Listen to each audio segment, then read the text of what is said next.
ఎలా అనిపించాయి? సూపర్.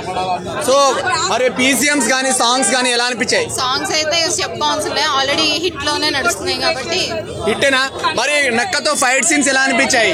అన్ని సూపర్ గానే ఉన్నాయి. ఆయన కనిపిస్తే చాలు, ఇంకా ఆ ఫైట్స్ అని మాకేం నిజం తిప్పి పవన్ అన్న తొడగొట్టే సీన్ ఎలా అనిపించాయి? సూపర్. అదంతా ఎక్స్ట్రాడినరీ. ఒకసారి మీరు తిప్పండి మేడం. సింహం సాంగ్ సూపర్, చాలా బాగుంది.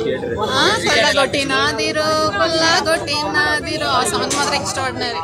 స్టంట్స్ మాత్రం ఎప్పుడు చూడలేదు నేను మాత్రం. ఎంట్రీ సీన్ కే దాదాపు మీరు ఒక 50 కేజీల పేపర్లు తెచ్చుకున్నా తక్కువే అనిపిస్తుంది. ఎవడైతే ఫస్ట్ డే సినిమాకి వస్తాడో వాడు స్క్రీన్ కంటే పేపర్లే చూస్తాడేమో నా డౌట్. డైలాగ్స్ లో అయితే సాయి మాధవ్ బుర్రా గారు రాశారు కదండి, మనకు ముందే తెలుసు. ఇలాంటి సినిమాల్లో కీరవాణికి మించిన వాళ్ళు ఎవరు లేరు. బీజిఎం మాత్రం అన్ఎక్స్పెక్టెడ్ గా ఉంది. ఇంకా థియేటర్ లో మాత్రం రచ్చ రంబోలా అంట. Pushpa ఎవడసలా? Who is Pushpa? There is no Pushpa, only Pawan Kalyan. అంతే. ఇండస్ట్రీలో తెలుగు రాష్ట్రాలకి ఒకడే దేవుడు, అది కళ్యాణ్ బాబు. మా రికార్డుల తర్వాత ఏ రికార్డులు కూడా ఉండవు. అంతే. ఇంకా డైలాగ్స్ అయితే నాకు నచ్చే ప్రస్తుతానికి. వాళ్ళు ఎలా చేశారు? సినిమా అంతా హీరోయిన్ గారు కూడా చక్కగా బాగుంది. పెర్ఫార్మెన్స్ కూడా చాలా బాగుంది.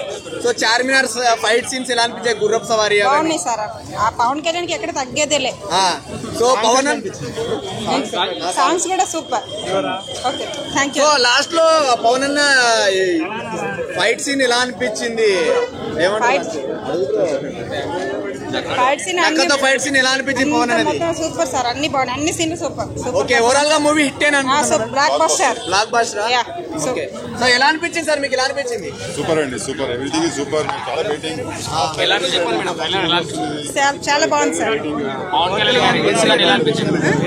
ఎంట్రీ కూడా సూపర్. సాంగ్స్ అన్ని బాగున్నాయి, చాలా బాగుంది సార్. మూవీ అయితే బ్లాక్ బస్టర్ మూవీ సార్. చాలా ఏంటి సార్, చాలా లుక్స్ ఇంకా అల్టిమేట్. అసలు చెప్పనవసరం లేదు. పవన్ కళ్యాణ్ చాలా బాగుంది. పక్కా షూర్. మా ఓడు పెడతాడు ఒక్కొక్క రికార్డు. ఏ ప్రొడ్యూసర్ కైనా బాస్ కాదు, బాస్ ముందర పవన్ కళ్యాణ్ ఫ్యాన్స్ ఉంటారు. ఎవడైనా సరే, ఎవడైనా ధైర్యంగా వచ్చి మా బాస్ కి ప్రొడ్యూసర్ కింద అవుతే మీరు రండి, ఎవరికి ఏం భయపడక్కలేదు. మేము ఏ రాజకీయ పార్టీలు ఎన్ని వచ్చినా ఒక్కసారి కాదు, 2 సార్లు కాదు, 100 సార్లు చూస్తాం సినిమా. కాలతో మేము ఇచ్చేస్తాం డైరెక్ట్. కాలతో మాకే ఫోన్ చేయండి, అది మా పౌరండి ఏంటో చూపెడతాం అంటే.